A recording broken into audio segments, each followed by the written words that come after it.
ဒီဗီဒီယိုလေးထဲမှာပြပြပေးချင်တာကမြန်မာ Mobile Legends လောကမှာ G-Time Esport နဲ့ Burmese School တို့အပြင်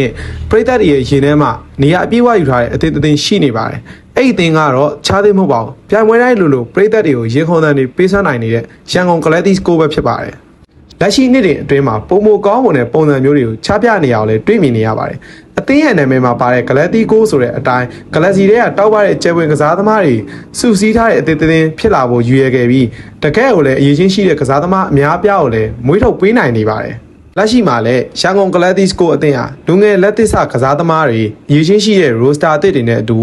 ရှေ့ဆက်မဲ့ပြိုင်ပွဲကြီးတွေအတွက်အကောင်းဆုံးပြင်ဆင်နေရအောင်လည်းတွေ့မြင်နေရပါတယ်။ပရိသတ်တွေမျှော်လင့်နေတဲ့ကမ္ဘာအဆင့် M Series ပြိုင်ပွဲကြီးတွေစီကိုမြန်မာအလံလွှင့်ထူဖို့အတွက်ရန်ကုန် Galaxy School အသင်းကဆက်လက်ချီတက်သွားအောင်မယ်ဆိုတာကလည်းအသေးချပါပဲ။ရန်ကုန် Galaxy School ရဲ့နောက်ထပ်ထူးခြားချက်တစ်ခုကတော့တောင်းနှင်းနေတဲ့ fan base ပါပဲ။အသင်းကနိုင်နေတဲ့ချိန်တွေမကပဲရှုံးနိမ့်မှုတွေခက်ခဲတွေကြုံနေရတဲ့ချိန်တွေမှာပါအတူတူအားပေးကြတဲ့ပရိသတ်တွေရှိနေတဲ့ရန်ကုန် Galaxy School အသင်းအနေနဲ့ဘာတွေဆက်ပြီးလုပ်ပြသွားနိုင်အောင်မလဲဆိုတော့ကျွန်တော်တို့အနေနဲ့ဆက်ပြီးစောင့်ကြည့်ရမှာပဲဖြစ်ပါတယ်။